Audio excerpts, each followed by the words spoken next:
and for joining us. We're so thankful that we can all meet on Zoom and be able to get some great info today. So let's get started, Judith. Again, welcome. We have lots of our members. We have a few guests in the house. Welcome. Elaine Eisenberg. Great. That's my mom. And Noah. Nice to see you. Jan, thank you for coming to assist with Deacon Jim, and we're looking so forward to hearing Deacon Jim's presentation. I think there's a couple people that I still need to admit, but let me see. Just Carl, it's okay. Okay, I'm letting him in. Great to see you, Jeremy and Brittany, our new members. Jeremy with Salvation Army and Brittany with Just in Time.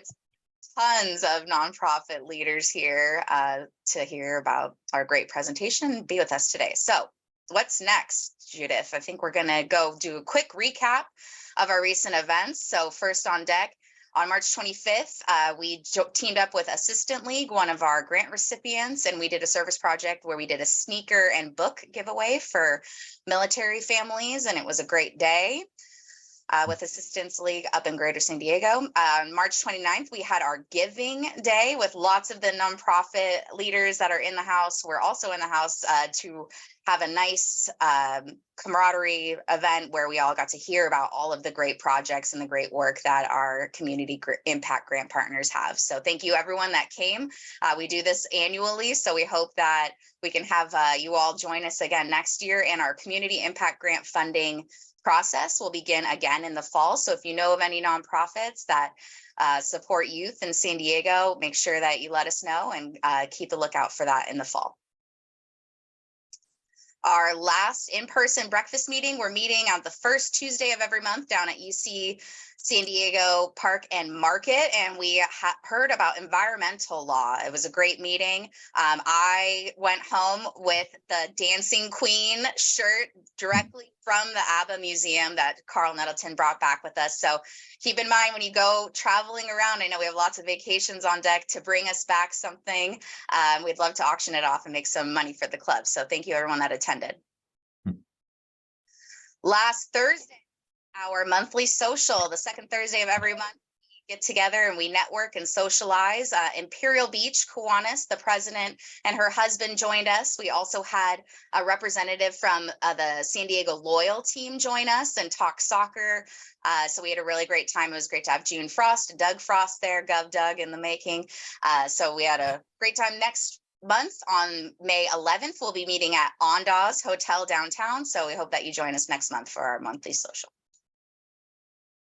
All right, Chuck Day, you are the chairman of the day. Will you please take it away? Well, thank you, Karina, very, very much. And it is an absolute pleasure to introduce Deacon Jim Vargas, OFS. He is the president and CEO of Father Joe's Villages, where he oversees all facets of the largest homeless services provider in Southern California. This includes the comprehensive housing and supportive services offered through St. Vincent de Paul, the Village Health Clinic, Therapeutic Child Care Center, and the agency's portfolio of affordable housing. Prior to Father Joe's Villages, he oversaw human resource operations for 5,000 employees across a chain of newspapers for the Copley Press, with bureaus in multiple locations, including Mexico. He also served in various director and vice president positions of human resources at Citicorp, Citibank, which is where I first met him as he came into his job here at the Copley Press. He's a deacon of the Roman Catholic Diocese of San Diego, serving the Community of Mary, Star of the Sea in La Jolla, and previously having served the Community of Our Lady of Angels in downtown San Diego. Deacon Jim holds degrees from New York University. He is the current secretary on the board of the Regional Continuum of Care on Homelessness in San Diego, member of the board of the Downtown San Diego Partnership and the San Diego County Taxpayers Association, which you're going to have to tell me why that you're there, Jim. That's an interesting one. He is a past chair of the board of the Rady Children's Hospital of San Diego Foundation, a founding chair of the Epiphany Prep Charter School of San Diego, and is a past chair of Casa Cornelia Law Center. Deacon Jim lives in La Jolla with his wife Frances and has 3 adult children. And as we learned today, he now has 3 grandchildren, or at least his one might be on the way. I understand 2. One's on the way. Well done, Jim. Also, though, kind of an example from my days at Rady Children's with Deacon Jim, one of the most unique gifts we received was from the Vargas family. It's the Vargas family heliport, which serves the trauma center at Rady Children's Hospital. No one ever sees it except the family coming off that helicopter with the child. It reminds me just about who Jim is and the fact that he knew of a gift that make a huge difference, preserving and maintaining that incredible facility for the trauma center. And it's a great example of just who Deacon Jim Vargas is. So with all of that, Deacon Jim, welcome today. What a pleasure for us to have you at the Kiwanis Club of San Diego. Well, Chuck, thank you. It's a pleasure to be with your membership here, and thank you. That was a very gracious introduction, by the way. And you were the conduit for that. The steward, you stewarded me and as well as my family on that gifting to children, to Rady's children. So I thank you for that. I have fond memories of My that. honor. Thank you. Yeah. And now I've been onto homelessness actually for the last 8 years here at Father Joe's Villages. I mean, homelessness, as you know, is frankly what I would call crisis proportions across the United States, not just here in San Diego. We see it here. The optics here are quite obvious that the number of individuals who are falling onto the streets has been growing. And especially during these last few years, during these COVID years, we've seen the proliferation of tents around the city as a whole, but especially downtown. And you see it in other county areas as well. More people are falling onto the streets. If you think of the last point in time count taken here back in 2022, basically, there was one taken in 2023. We haven't received the results yet, but 2022, it showed a 10% increase in those who are falling into homelessness, 37% increase in families falling into homelessness. So it's pretty dire out there. And so let me just start by talking about the United States as a whole, the US, just very quickly, just to put it in perspective, and then we'll look at California and then down to San Diego. But here we have more than 582. It's closer to almost 590,000 who are homeless across the US, and 60% of them are living in shelters. But then you have a fair portion of them who are living out and who are not sheltered at all, right? So that's in the United States as a whole. If we now in switching over to California, you see here that we have about 30% of that population here in the state of California, about over 170,000, 67% of whom are unsheltered. You see the difference between our proportion of unsheltered versus the United States as a whole. And then down towards San Diego, our own neck of the woods, right, about 8,500, and about half of those are unsheltered here in San Diego. I would be surprised, I should say, if the 2023 point in time count doesn't show an increase to that number. I'd love to be going the other way, but optically, everything indicates and points to the fact that it probably will be higher as well. One point that I will make is that no one would pretend to say that this count is 100% accurate. That's not the case, obviously, because it entails about 1,500 volunteers who one night out of the year go out and canvass the various regions of San Diego County, including the ravines and canyons and so forth, and count the number of individuals who are out there. And obviously, you're not capturing everyone, but it gives you, by order of magnitude and on a relative terms, it gives you from year to year a sense as to how we're trending. And this is also a count that's taken into consideration by HUD for the funding that each region receives, including our own region here in the county of San Diego. But that said, we also do know that during the same time frame where the point in time count showed 8,500 thereabouts who were homeless in San Diego County, we know that about almost 35,000 unique individuals touched the homeless system in one fashion or another during that same time period, right? So the number far exceeds the 8,500 that you have here. As we move to the next, you can see a distribution of this 8,500, right? So it gives you, as I said, about half of those individuals are unsheltered. We've done a good job, or a better job, I should say, over the years at helping veterans who have gotten into homes, and that's a good thing, right? That's a great thing.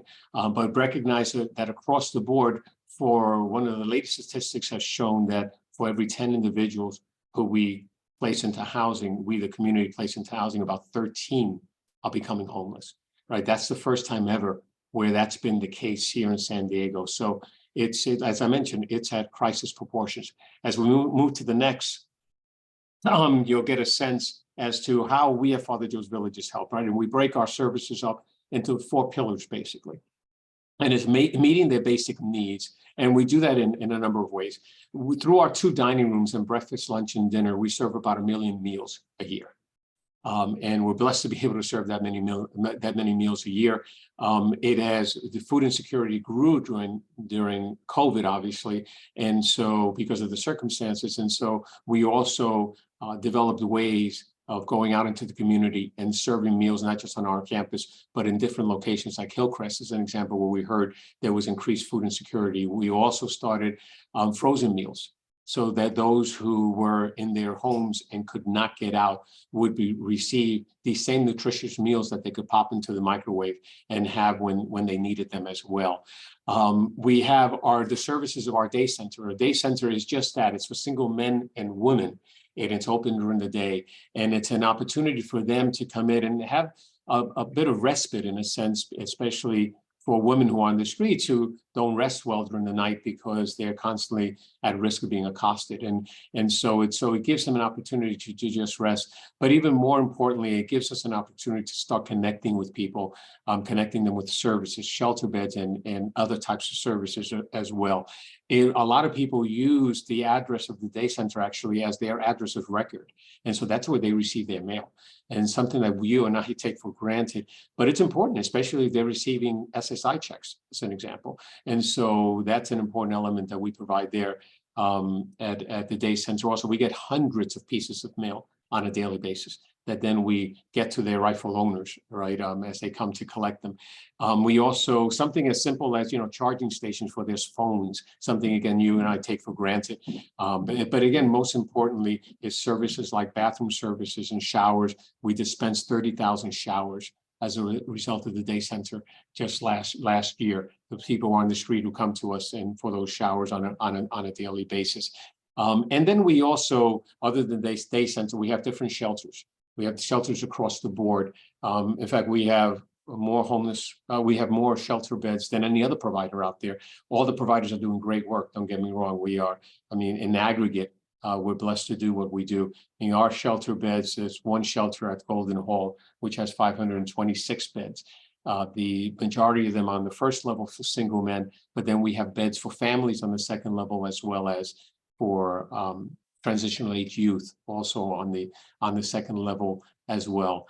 And then we have other shelters as well. We have at another location, we have 350 beds, some for men and some for women. We have another shelter for 30 beds, also for women, and transitional housing for families as well. So it's kind of across the board. We're meeting people where they are, basically, we're filling their needs. We don't take a cookie cutter approach. Everyone's in the situation is different. And so we assess their situation and then apply our services as best that we can in order to help them in their situations, respective situations. Then as we shift to the next pillar, it's health. Health is an important element.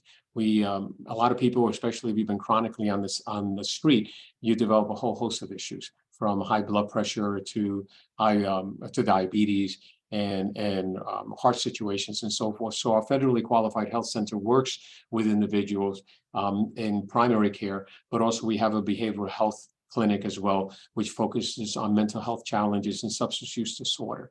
And we know that they're very prevalent out there in the community.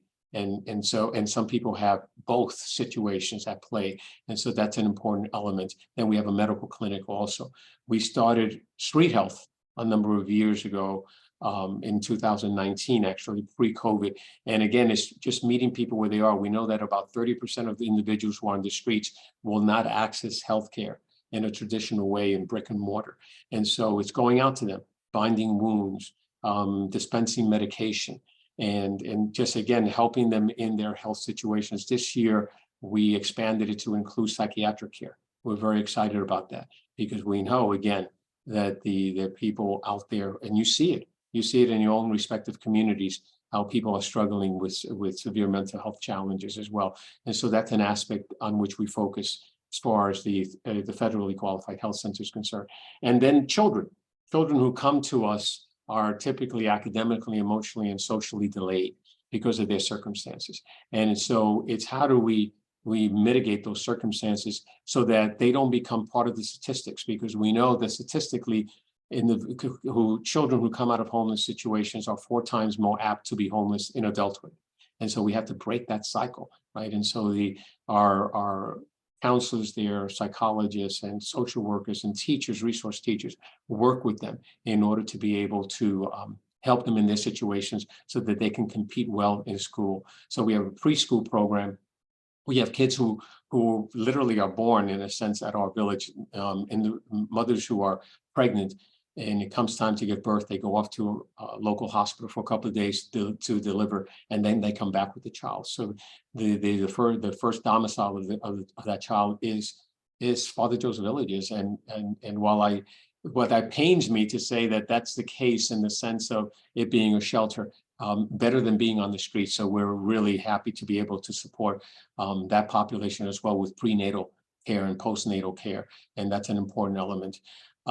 We also, within the Therapeutic Child Care Center, then have the school-age children who go off to their respective schools, and then we have after-school programs, extracurricular activities in the sciences, arts. When it comes to the summer, just taking them out on field trips.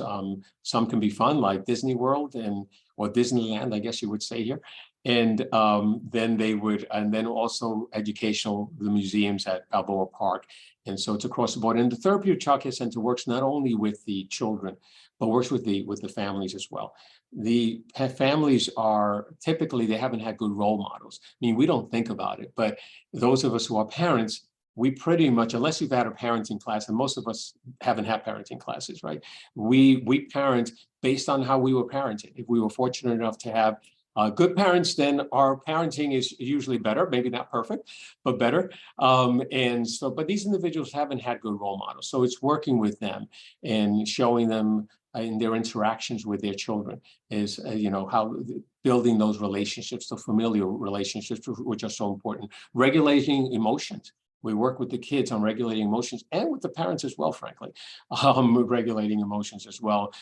We offer a space where they can cook their own meals. Yes, of course, we have congregate dining, but you know how important it is to sit around your table and just interact with your family, how critical that is in family development. A lot of these families don't have that because of their circumstances. So we offer a kitchen for them where we provide all that they need, and they cook their own meals and sit around a table and enjoy with their respective families. Just one of many programs that we have there. And then employment. Employment is important, right? I mean, imparting marketable skills so that people can then find employment and then have income and self-sufficiency, at least self-sufficiency. And that's an important element. So we have an employment center, actually, which we're expanding through a generous donation. We're expanding because that's a critical element. And it's not open just to our residents, but to those who are on the streets as well. So we have basic skills training, such as how to use computers and resume writing and networking. We have a Dress for Success closet as well. We also within that center have vocational training in different disciplines, such as culinary arts and welding, facilities management, property management, hospitality. And with these, they're certificate-bearing courses. At the end of it all, we develop relationships with business leaders in the area, and we're able to help people secure employment as well. That's an important element there. Out of that center, actually, is what is homeless court. We hold a homeless court once a month, and it's a court that's set up by the city. They come in, the judge comes into our center, and there's the prosecutor, in a sense, and the defense counsel, and the judge hears the cases that typically have to do citations with loitering. If you're caught not paying on NTS, so these types of the citations that drown these individuals in expenses. They can't pay for these expenses, and they just stack up. And as a result, it appears in the credit history when they're trying to find either housing or employment, so it works against them. So these homeless courts are set up so that, in recognition of that, so that they can adjudicate the circumstances, and then basically the they get community service to have to do instead of having to pay a fine, something that's achievable for them, and the records are expunged. This is all, everything that's done is intentional. There's a practical nature to it. It's getting people to basically not have impediments to either employment or to housing. So that's one of the features through the strengthening self-sufficiency pillar as well. As we move to the next, this is Joseph and Abigail. Wonderful family. He's a veteran. He moved into one of our most recent developments. It's a 14-story, 407 homes facility. It opened a year ago, St. Teresa of Calcutta. And I have met Joseph when he first got approved. He's a veteran who had fallen into hard times and wound up on the street. And he was so ecstatic to have a place for his little girl. You know, again, we who are parents, we more than anything we want the best for our children. And so, and he's living and he's prospering there. Every time I run into him at St. Teresa of Calcutta, he just shines and glows with the appreciation that he has, and his little girl's in school and she's doing well in school.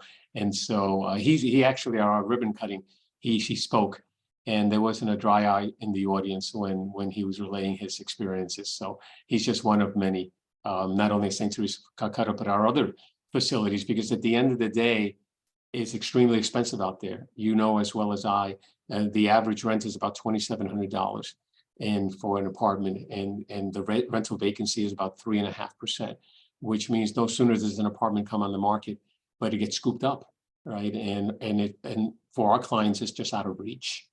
And so the affordable housing is an important element. Yes, we need shelters. I'm always advocating for shelters, more so even in these past week. You've heard of a lot of talk, and I've been especially advocating for a lot of shelters, and not just one type of shelter, but different types of shelters as well, so that we just don't need congregate shelters. We need harm reduction type of shelters. We need sober living type of shelters. So we need all different types of shelters to meet people where they are. But at the end of the day, a shelter is not a home, right? St. Teresa of Calcutta is an example of what breaks the cycle of homelessness, a home. And so as we move to the next slide, you'll see this is in a courtyard that we have, and that's our building, St. Teresa of Calcutta. It's a beautiful building as far as physically is concerned, but also beautiful in the 500 individuals who have been helped thus far in the building as well. As it has 407 units, 407 homes. 270 of them are for permanent supportive housing for those who really have a level of disability that needs support on an ongoing basis, so that we have case managers who work with them, either because they have substance use disorder or they have mental health challenges. And so that's a population. There are 80 units that are targeting veterans, right? So we support that population. The bulk are one bedrooms. The bulk are studios, but we do have 24 one bedrooms and 26 two bedrooms. So it's able to help a cross section of those who are on the streets. And this is one of the facilities within what we call the Turning the Key initiative. We, a number of years ago, came out publicly and said that we would build out 2,000 affordable housing units. We would either do it through new construction, such as this, or the acquisition and refurbishment of motels. And so we acquired a motel. Let's move to the next slide. We acquired a motel that we call Benson Place down in the South Bay area. And it has 83 units of permanent supportive housing. And that we were able to, it was less costly, and we were able to put it online in 6 months' time. This facility here took 5 years from conception to ribbon cutting. The 2-year build was more than understandable. It's a big building, big endeavor, and it happened during COVID, during that 2-year period. And despite delays in various regards, lumber and steel and so forth, we were able to stay on schedule and on budget. I give God the glory for that. So we opened up in February of last year. But the 3 years that it took to get to groundbreaking is unacceptable, absolutely unacceptable. And it's a reflection of the fact that we need to streamline the processes, the permitting processes, the entitlement processes, frankly, the funding processes. The bulk of this building is publicly funded. That's the case with all our buildings. We get public funds either locally, city, county, state, federal. There are a lot of tax credits and as well that are involved. But it's very onerous to get through this, and it's unacceptable. People are suffering on the streets, and we need to get this online more and more. So we have two additional facilities that are in the pipeline right now. One on 17th and Commercial, the other one on 16th and Island. Each of which will be about 6 to 7 stories, about 100 units within each of these facilities, and we're hoping to break ground on each of those sometime next year, the latter part of next year, and then be able to cut that ribbon by the latter part of the following year, 2025, or the beginning of 2026. So that's exciting as well. And we have other facilities that we're looking at as well. So, but this is what breaks the cycle of homelessness. So with that, the last slide just basically talks about, being an ally and advocating.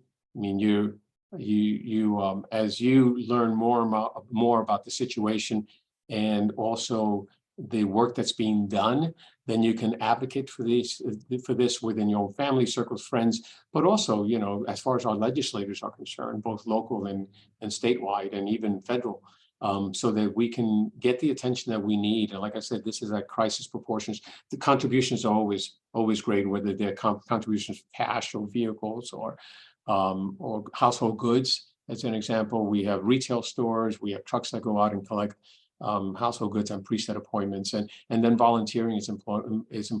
Pre-COVID, we were blessed with 10,000 volunteers a year, and you equate that, as I do, to dollars, and that's about $4 million worth of services, which is really great. Again, during COVID, things changed, but now we're ratcheting up again. People who love coming in and partnering with us in our work and in our mission. So with that, that was a whirlwind. I hope I kept to my time. And more importantly, what I want to do is open it up to questions, because you probably have loads of those. I have a question. Is Yes, there Bob. any one thing that you think could help address the problem either here in San Diego or nationally, or is the knot just tied too tightly to pick out any one thing? Well, there isn't, Doug, or I don't know if you go by Douglas, but I see your name on your Doug. Doug is fine. So Doug,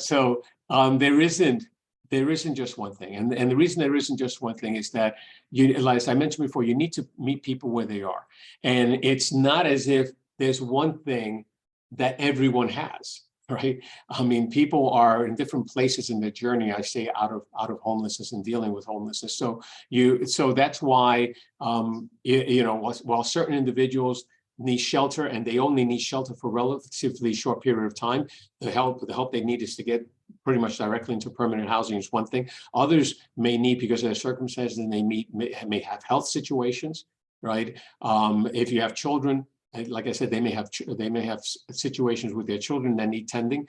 So it's really, there isn't one thing, but we do know that ultimately, what breaks the cycle of homelessness is a home at the end of the day. We know that. Now, that said, we also know that in this market, it's not as easy. And those of you who are on the line who work on the homelessness front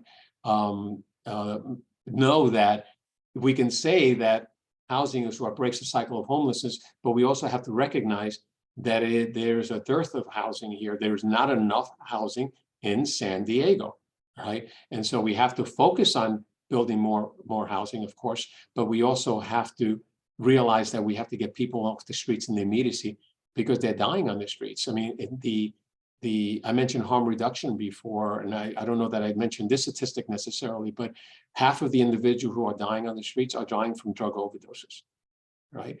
And the number of individuals who are dying on the streets in general has grown exponentially in these last 3 or 4 years, right? So we need to get them off the streets. They're dying on the streets, right? And you can't help someone who's passed away, all right? At that point, they've passed. And so we have to get them off the streets in order to keep them from dying. And so, Doug, I know this is a convoluted answer to your question, but it is a complex issue. It is, and that's because people are complex human beings, right? So anyway, I hope that helped. Carl.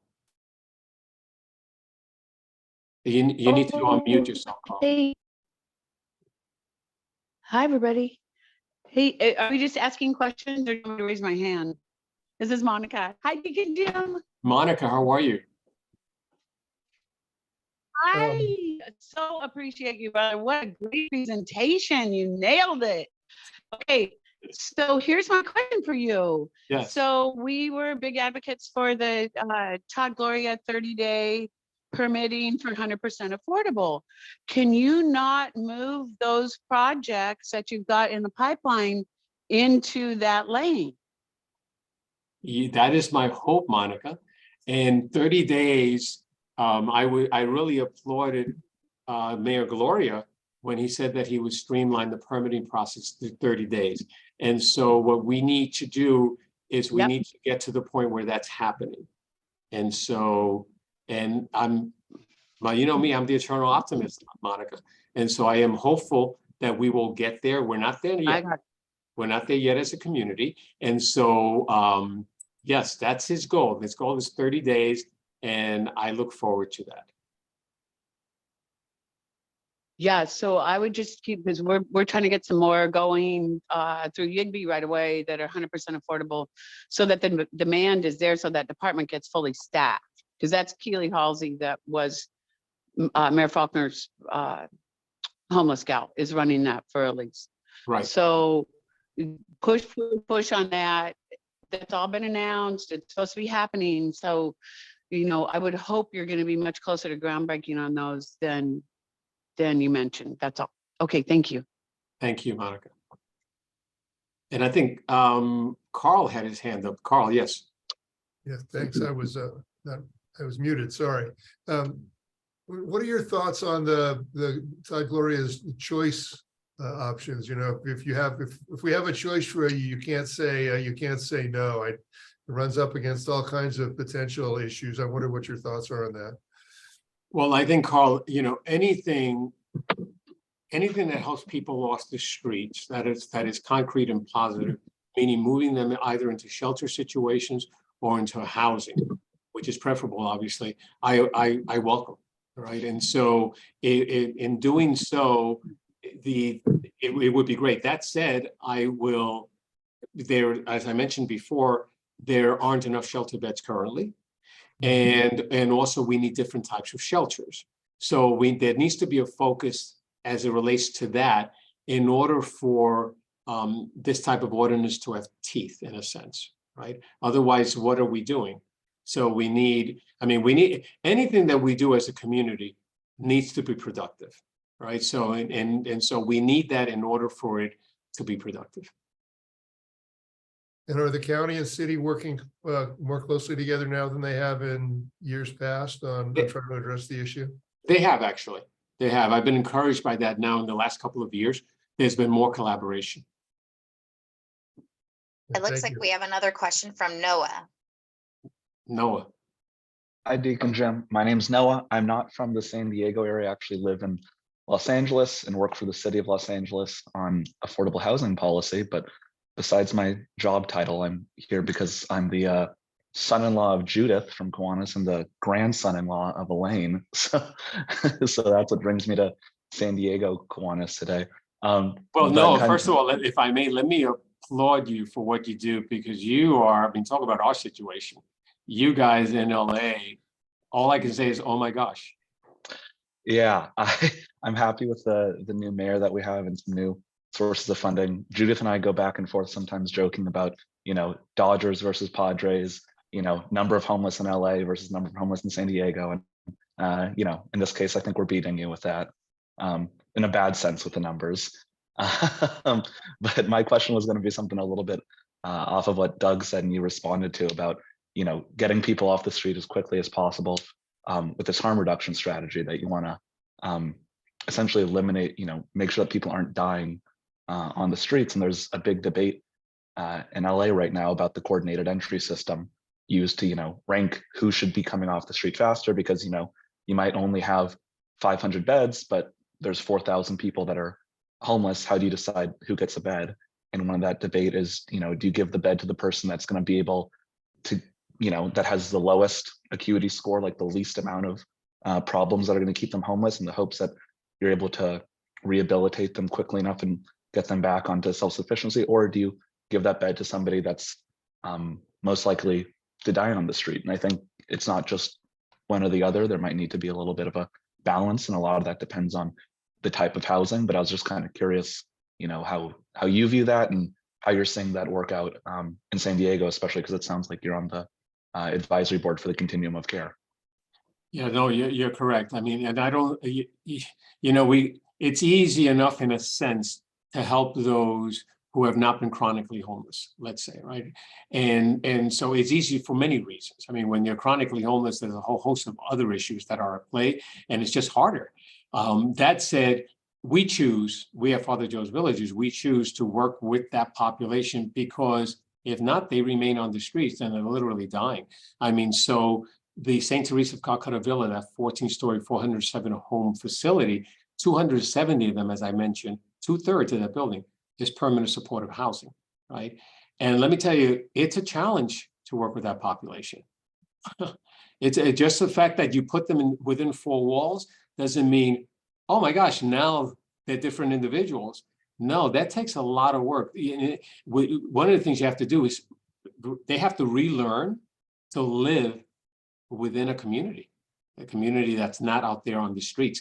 They have to relearn how to be good tenants and good neighbors, how to really take care of their own places, right? So these are things that we take for granted, and yet it's a difficult population. But to your point, no, I think it's not a matter of choosing one or the other.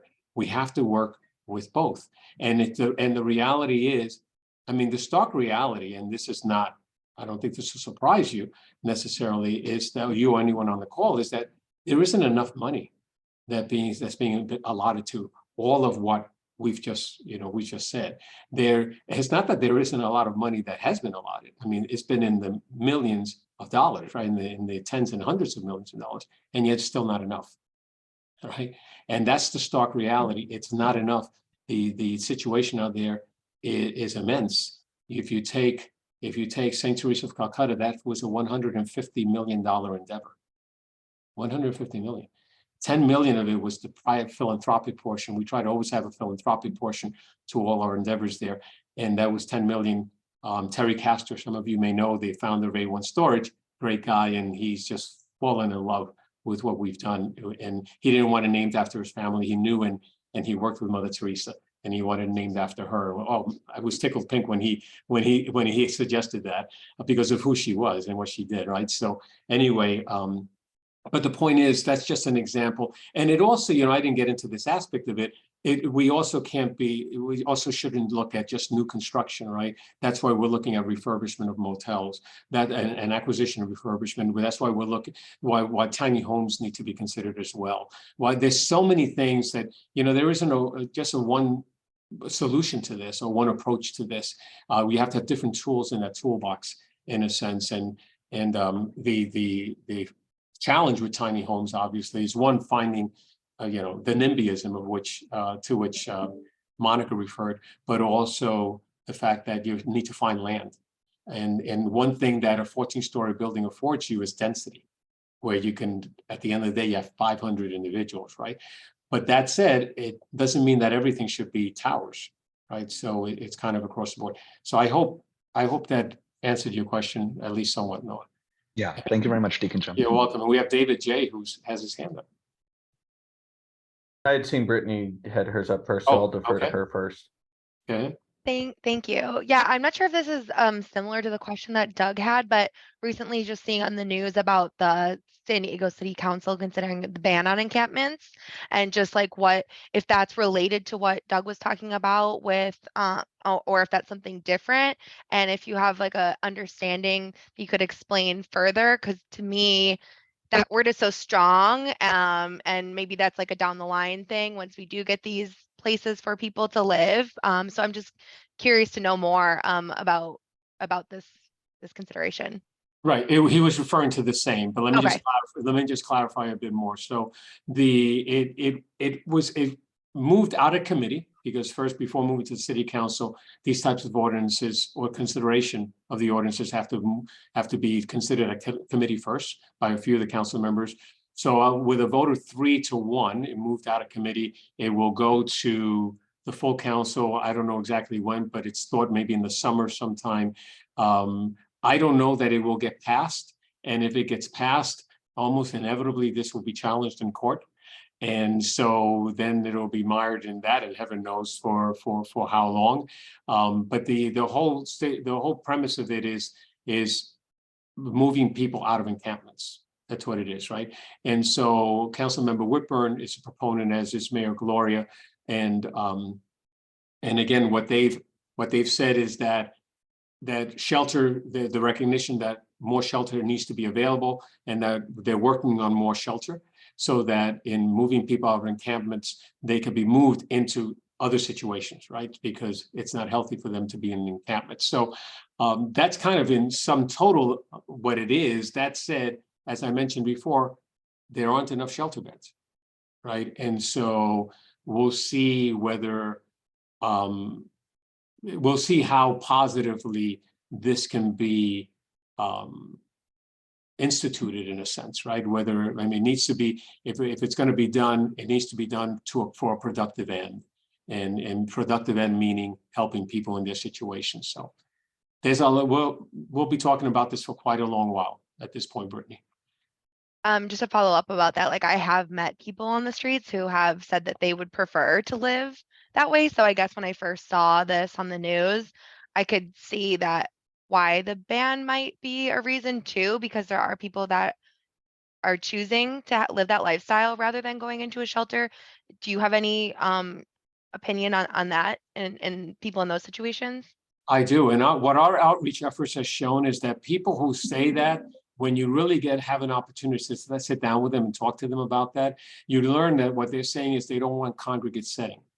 And they don't want a congregate setting for various reasons, right? And so that's why I mentioned that we need to have different types of shelters. It can't be a one size fits all. I think if we really do expand not only the number of shelter beds, but the type of shelters, that we will be able to, my hope is that we would be able to help people off the streets. Thank you. You're welcome. David, you no longer have your hand up. Did you give up? No, I just figured I'd just jump in now. You know, I think so many of the challenges we're seeing are because of decades of poor policy making and lack of investment, and now we're in this crisis. I'm curious. I know, it's amazing to think about, right? That this wasn't just overnight. And as we now try and stave off the immediate crisis, do you have thoughts about what's it going to take to actually change trajectory for policy making that's people focused longer term? Well, I think one of the things, I think there needs to, I mean, I don't mind saying it in this group here, I think there needs to be more political will. I mean, I think there needs to be, and there needs to, our electeds need to be responding with the long term in view, not just the short term. And I think a lot of times policies are set in motion because of the short term. You know, you just get to it. We need to recognize that this is a complex issue. To your point, it hasn't happened overnight, and it's been getting worse. It is complex, and that's because human beings are complex. And so we can't take a short-term approach to this. We have to take a much long-term approach. And so firstly, it has to be that political will. And in keeping with that political will, it's understanding that hard decisions have to be made. All right. And part of those hard decisions is how do we allocate our resources, our financial resources? Because at the end of the day, as I mentioned, there just isn't enough money that's allocated to this. Yeah, there's millions of dollars allocated to this, but it isn't enough money. And so truly as a community, do we want to address this as effectively as we should?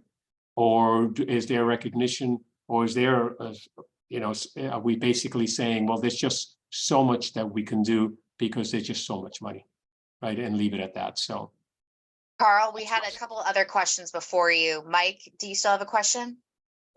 I just think about decentralized versus centralized, Deacon Jim, and it seems that we're centralizing in downtown San Diego. The Father's Joe's Villages, and you have been a tremendous job. It almost seems like, oh, there's this big building, problem solved, check, check. Don't have to take individual responsibility. But then I think back to where maybe parishes and the old Catholic Church of old took on their individual components to host families and that sort of thing. Has there been more of a move to centralization, or are parishes and different faith-based organizations hosting parishioners in their communities so that they aren't forced to come to cities where they might perceive there's more services available? Well, we do collaborate with the various parishes, and not just Catholic parishes, but also other faith traditions.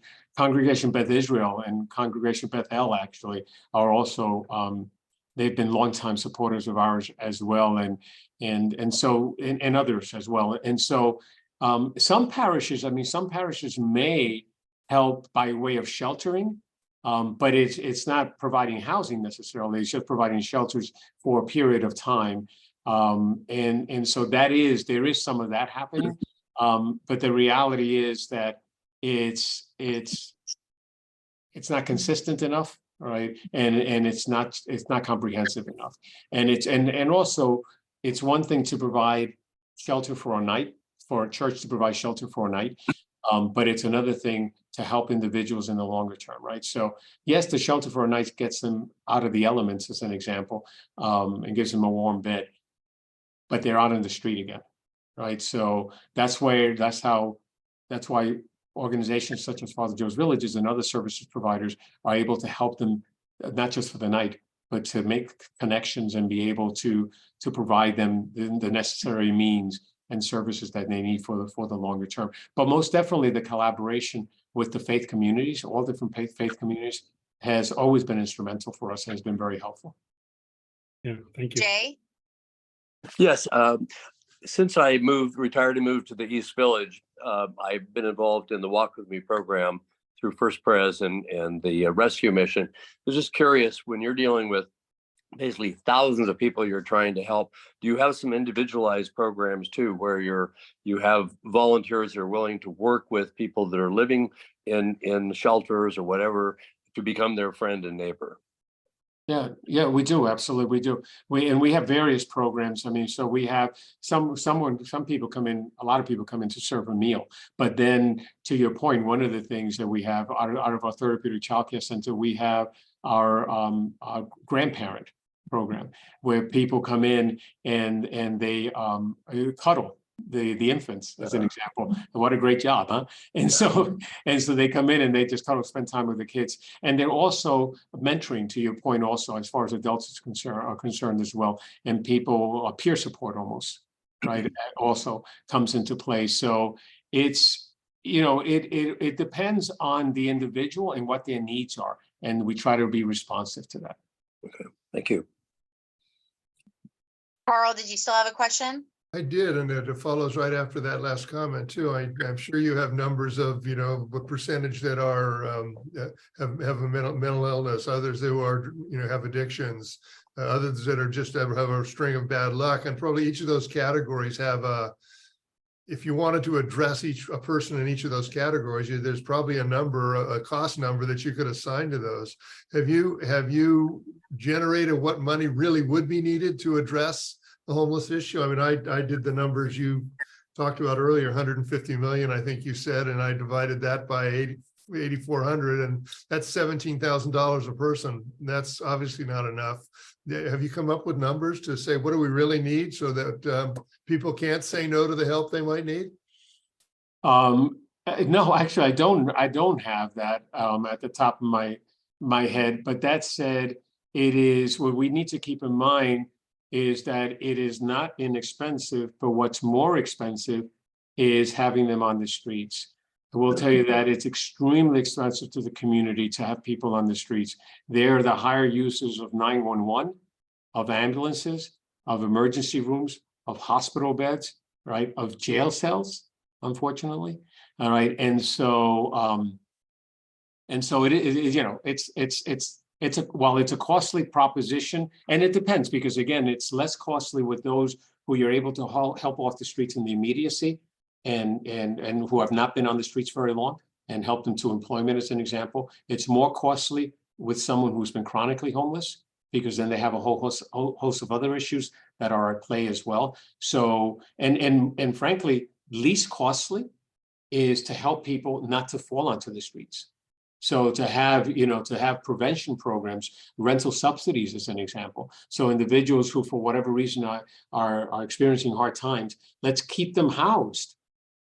Let's keep them housed. I mean, and there's an expense to that, but frankly, it's more costly once they've fallen onto the streets, right? So that's another area on which we need to focus and which needs funding as well. Let's help people not fall onto the streets. Well, and I guess really the bottom line of my question is recognizing there's any number of dollars that you can talk about one way or another, is unless it's hard to have political will around something when you don't know what the answer is. If you just say there's not enough money, there's not enough money. But if you say, look, we really need this amount of money to do a program that's going to start to move the ball in a different direction in a significant way, that's where you can find where people have the willingness to get behind it or not. Oh, yeah. No. And that actually, we as an organization, the community, I think, needs to do what you've just described, but we as an organization have done with various programs, right? So, I mean, we come up with what we believe. A lot of our funding is not government funding. We have a lot of funding which is government funding, but some programs that the government wouldn't fund for various reasons we think could be efficacious. Then we do exactly what you described, right? We said these are the number of people we want served, and this is what needs to happen. These are resources that need to be allotted to this program. And then what we do is we approach from a philanthropic point of view, we approach individuals who love what we do and have a heart for our mission, and then make a proposition, right? And as a result, we've had programs funded in that way, either in their entirety by an individual or family, or sometimes by multiple individuals as well. So, yeah. All right. Thank you. Well, let's give Deacon Jim a big round of applause. Thank you so much. This was so informative. Clearly, our members are very interested in this topic. So I appreciate you taking all of the time with us today and sharing all of the info. And thank you, Jan, too. I appreciate you having me, honestly. And if there are any other questions, by all means, let us know. We'd love to answer questions. Yeah, so if anyone does have additional questions, we can send them to Judith and compile them and get them over to Deacon and Jan. Thank you again. We hope that we can become more familiar faces to you all. You're in our wheelhouse, and we just love all the work that you're doing. So thank you so much again for joining us, and have a great day. And let me just conclude by thanking you for what you do as individuals and as groups. I know you're involved as individuals in various endeavors, and then also as a club. And so we as an organization, we Father Joe's Villages appreciate you. Great. Thank you again. God bless you. Take care. Thank you. And I just wanted to thank again Noah and Elaine for being here with us today. And we're going to just go through. I will fly through this to try and get you all out by one. Happy birthday to Doug, Steve, and Sean, all on the call today. So birthday boys in the house. It's Doug's birthday today, but I don't think we need to sing. So Doug, you can sing yourself the song. But yeah, so remember, birthday donations, your number of years in life plus your number of years in the club. I won't ask you what that number is, but I hope with your honesty, you'll submit that to Judith. So happy birthday. And it's actually April birthdays, right? Not March birthdays. Sorry. Whoops, All right, sorry. next. You're right. It is definitely April. Next. All right. Anyone have any fun things to share? Heather, And you notice, just- Doug, there's a new photo. But it's a really old photo because I'm clean shaven. And Bill Gibbs was still alive. So yeah. Oh yeah, anyone there's that too. or sad? Anything good to share? Heather. Okay. I had a good weekend. I actually, after 3 years of not being able to attend the Juvenile Diabetes Research Foundation Gala, I got to volunteer with a good friend of mine that I met through work and has had type 1 diabetes for 40 years. So we had a blast. So I had a good time, got to see a lot of friends, and we had a really good time together. Awesome. Great. Anyone else have anything fun to share? Things they need us to be thinking of you? Okay, let's go through. I will find you all and get more money from you at the next meeting for Susan. All right. Tomorrow night, big news. The DCMs are normally really boring. However, Bonita is taking it to another level and they are having a potluck. They are having a guy come with raptors. It is going to be really cool. So if you're in the Bonita area or down in Sweetwater, they're meeting at I think the Sweetwater Regional Park starting at 5:30. It's on our website. It's on our website. Make sure that if you can go, please go. It'll be a nice division celebration. So that's tomorrow night. Saturday, Earth Day. All right. Steve-O, are you there? Yeah. Yeah, it's well, I guess I think all the information's on the website because you can sign up to attend one of the 100 plus cleanups that'll be happening all across the county. So check it out. There's probably one very close to where you live. There's one that our club is signed up for and we still have 7 spots. So join that one in Point Loma. Yes. Join that one if you can, but if it's convenient for you to attend another one, that, it's all good. It will happen with or without a lot of numbers. So hopefully you can come out. I may or may not be there. We'll see what happens. But good luck if you do go, and it should be nice weather. So enjoy it. Great. Yeah, I'll be there on Saturday at Liberty Station. Hope you join us. All right. We're having a fundraiser. Part of the ticket money comes back to us. So I hope that you decide to come watch the Loyal game. It'll be my first Loyal game. I'm bringing a ton of friends. Definitely recommend getting the word out. So I hope that you'll join us on the 29th at next Saturday, not this Saturday, but the following at 7. Okay. And then our annual scholar celebration, we're going to have it at breakfast on the 2nd of May at Park and Market. And if you so feel inclined, there is an option available to sponsor the meal of one of our recipients that's attending.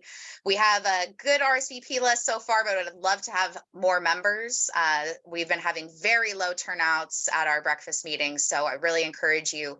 I know it's early. I know it's downtown, but we always have a good time. Like I say, it's like AA meetings, you always feel good after you leave. So highly recommend coming out and checking us out and supporting our scholars on May 2nd. All right. The day before my birthday, of course, I picked a bougie place to celebrate. Ondas Hotel will be our next social. It is dog friendly. Jay, I hope you bring pepperoni. I will be bringing Ruby. They do have happy hour specials and more info will come out on that, but we hope you join us for our networking night next month on the 11th. Our next virtual program will be on the 16th, where we're going to hear about Prop 28 and what it means for students. So anyone that works with kids in schools or is inspired about it, it's going to be good information for all of us, I imagine. So hope you make it to that. And thank you all for attending today. We had a great turnout for Deacon Jim, and I'm very glad that we did. All right, March 20th, we have another service project. We're doing March for Babies. It's one of Kiwanis's partners, so might as well figured we should support one of their partners. So more information is on our website for that. And then last but not least, Chuck Day, thank you so much for being our chairman of the day. One of my favorite events is getting to go be kind of like homeless and panhandle on the corner. This year, we're going to be at Harbor Drive and Market Street. Please sign up. You get a free t-shirt that you can sport at the Morning Corner celebration. And Chuck, if you have anything else to mention on that. Well, thank you, Karina. It's going to be a great day. Thank you so much to this club for all your support of our Red Shoe Day. We just greatly appreciate what's happening, and we'll see you early on that day on the 24th. Really appreciate it. Great. And that's most of our upcoming events. There is going to be a crew that is also this Saturday going to be going down to Tijuana and helping with international relief teams build a house. Mike Boland is going to be there, Kevin Courier and co, and I think a few others. So thank you all for doing the work in Tijuana for us. And we'll be thinking of you as we're cleaning up our local streets here. So there will be another house build in the fall. We're hoping to get lots of members involved. This one was kind of last minute, Brian Krause, but we will definitely be doing it again. So thank you everybody for doing, no matter what you do on Saturday, I hope you do one thing of service. If somebody wants to join me on Saturday, We can carpool down. It's house build in Tijuana, Maryland with international relief teams is coordinating it. Let Judith know ASAP if you want to join me. Great. Kevin and Ryan, thanks. Oh yeah, and Callan's going too. Well, thank you guys for doing everything. Thank you everyone for coming. Lance, great to see you on the call. Brittany's already gone, but loved seeing her. And thank you everybody. Have a great week. And we hope to see you at an upcoming event soon. Thank you. Bye. Thank you. Bye.